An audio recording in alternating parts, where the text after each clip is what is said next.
Enyimba Bobi Wine za soko ku recording yazirecordinga nange. Yagambanga yali 1996. Yali nawe. Fe twasookawo Firebase eyo gyolaba.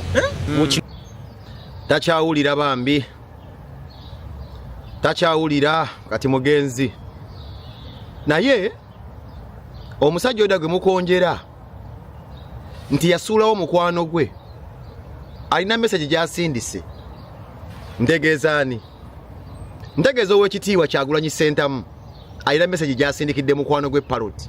emusiibula oba obubaka obukungubagira famire y'omugenzi Daudi gwe tubiyitanga Parrot obubaka bwa Bobi Wine buno bubadde bwekusufu bubadde bwa nkizo ate nga bukwasa ennaku kyentegeeza nti nno you might get emotional singa owuliza obubaka bwa Bobi Wine bwasindikidde Parrot n'abawagizi be obubaka buno butambudde buti wuliriza kinkozedde ddala bubi nti sisobodde kubeerawo just Parrot n'okumuwerekera n'okuyimirira ku side by side okumuwa salute esembayo n'okusikula ku keesi ye ne muwerekera muganda wange kuba Parrot oyo twazirunda bangi nga mukyali bato Parrot bwe twatandika street eyo naye okubawo kwe kikulaga nti ffenna ekiseera kijja kutuuka tuveeyo naye kikyokoze kikyoleseewo kifaananyi kitowadde abo abanaddawo ekibajjukize nti mwenna abali ku street waliwo abaaliwo waliwo mu abaliwo waliwo abagenda okuddawo naye ekikulu kumekinga sure kyokutaddewo omukululo era bw'onooba ovawuddewo ojja kujjukirwa mu bulungi ne mu kitiibwa Parrot mwena mumanya abadde fani abadde anyuma tabadde perfect abadde n'ensobize abadde tatuukiridde ng'omuntu yenna naye nga tubeerawo ne tuwangana ekitiibwa buli omu n'alabamu ng'omuntu etusenkanye ne tusenkana ne tusanyukamu twakoze ensobi n'omuwabula oba naye lwotobadde perfect n'ala complaininga naye kyonna kyekiri wano wetuli nze mumanye ensonga lwaki sirika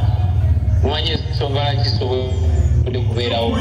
mumanye ensonga lwaki ndi gyendi oba tali mirembe yadde n'akamu nandibadde awo nammwe baganda bange naye ndi gyendi naye yakomawo inshallah yakomawo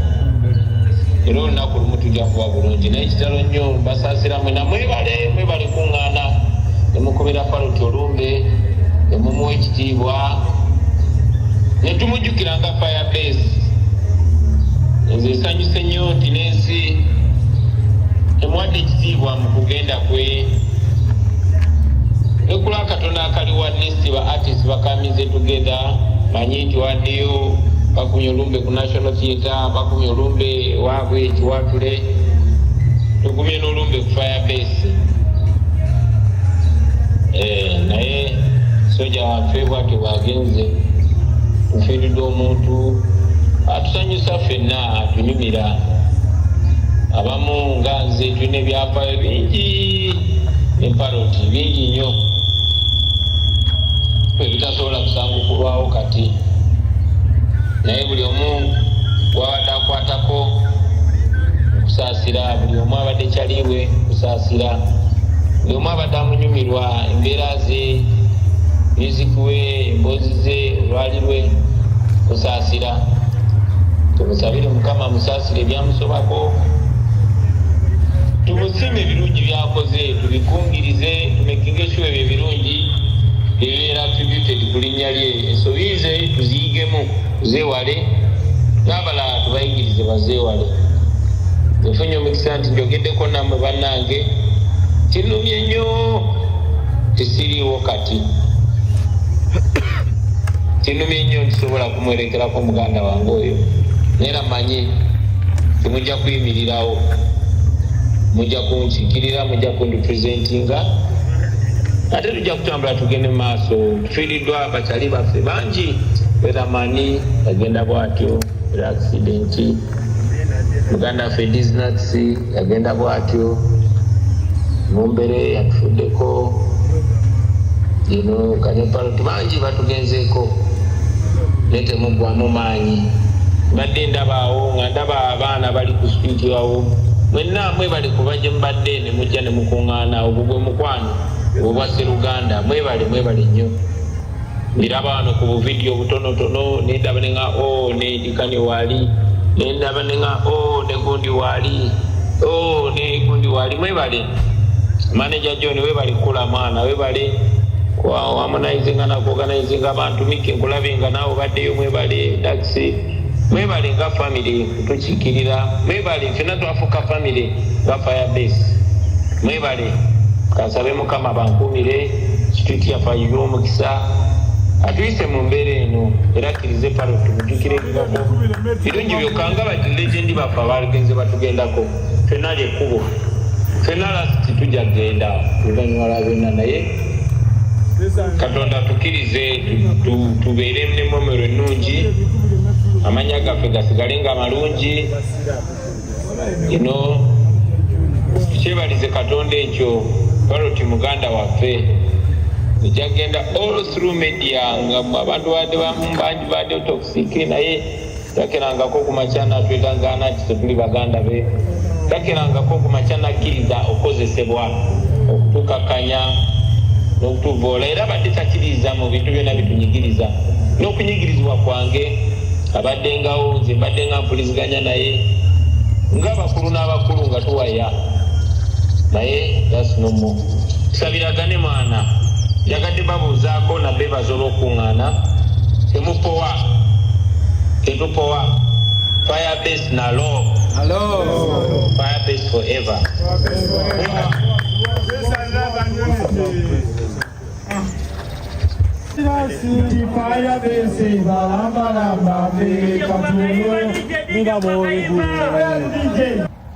Message y'omukulu bwetyo bwetambudde naye okumanya Parrot abadde ayagala Bobi Wine bannange ne muteekawo entalo ne mukozesa omufu essaawa zino naye okumanya Parrot abadde ayagala Bobi Wine ngenda kuwa episodes 2 ng'akyali mulamu n'episode endala nga bambi embeera emuyinze episode gyengenda sooka okukuwa nakyo nayiga ku Parrot oba kyenjize ku Parrot ono kiki Parrot akuyigiriza nti nno ne woba oyawukanye ne munno muganda wo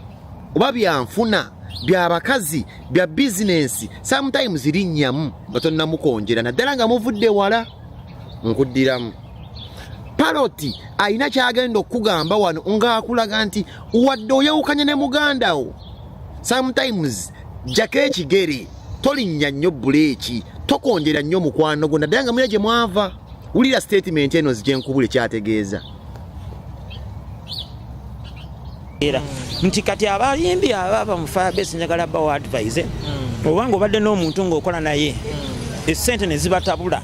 nti oba nsasula muleke onoonye eki sente omugaye nali njagala kuba bulungi kati ngezaako mpadawadako kino kyenjagala naye ate bw'abanga ali ku sayidi entuufu tekikuteeka ku sayidi mbi omusajja oyo yali ali kuwasajja nga babukyamaani abava mu Firebase ne boogera ebintu ebibi ne boogerera Bobi Wine amafuukuule omusajja oyo ye example ya Jova Toyombye bambi yavayo si mugagga nnyo ne bawukana ne munne naye yamusiima temwogerera amafuukuule ku street awo nno bambi Parrot omutwe gwali gukola bulungi kati noonye ku mugenzi nga bimutabuseeko anywa nnyo omwenge yakyusa mu byayogera oba nedda yakyawa Bobi Wine oba nedda kati ono ye Parrot ng'anywedde omwenge amambo no bayimbi kibi wakwatako ne bafuuka basita oyina gyokitwala naye sagala kukyogerako toja kire era nange sagala nkitwaleyo naye kati jasi bayimbi musomesa ye gutwaki teweetabye mu byasitwago bino bonna abayimbi baavaayo buli omu n'alaga sayidi ye gwe tewalaga sayidi nalonda ate nayi ku sayidi ya Kyagulanyi Kyagulanyi ekyaliwo nnyo era oba muvaamu abadde abere kuba buli wabeerawo n'akwogerako Kyagulanyi mwagala nnyo era yatuwadde ne message n'agamba yogwa omu ku bantu beyagegombanga okulaba byayimba ne gavumenti gigamba omwali mu Firebase ne gavumenti gigamba tebamulumya webonamulumya tojja kubalumya ani yakola Firebase kibuzo kiba kitusumbuwa nnyo ani yakola Firebase ekola yoka bagwe naye wali mwoli ate bebekulu agambe olabira ddala omusajja yali ayagala mukwano gwe Bobi Wine kyayogedde mu message ye nti ba Luganda.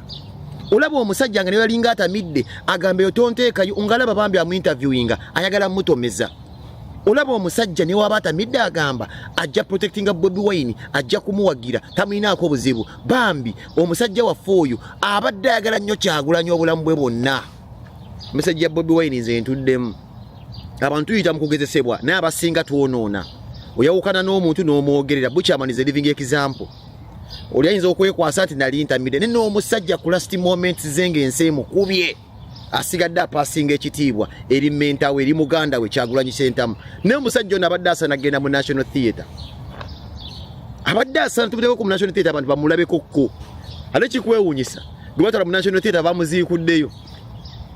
Kafeere yagenda mu National Theatre bamuziikuddeyo. Buzibu ki yazaala agaana gatamanyiiko muwendo. Agaana obutaagala kukola gatyobodde ekitiibwa kya taata waabwe kyonna. Omusajja yali kabaka wa Kadongo kamu bamuziikudde nga baziikula embizi. Olwagaana gataagala kukola. Balamu ebintu ebisere ebisinga ebintu ebimutofumitiriza. Gw'olidinga akakiiko akazuukula Kafeero. Gw'olowooza abaana abagajja kumanya Kafeero yatuzaala. Ofunamu ki ng'omuntu ofunamu ki ng'akuzaala yafa. Ofunamu ki engumba za Kafeero zibikula nti nno tewabo bayita taata wange yakuzaala. Bino byanfuna Balamu wandibadde musajja mugezi balwanira bintu bya mugenzi ate besirabawo. Naye omusajja yayimba Kadongo kamu twamulaba ku National Theatre oba ennaku 2 bamuziikudde oluvannyuma lw'emyaka oba emeka. Mukama Katonda wa Isirayiri asigadde penge.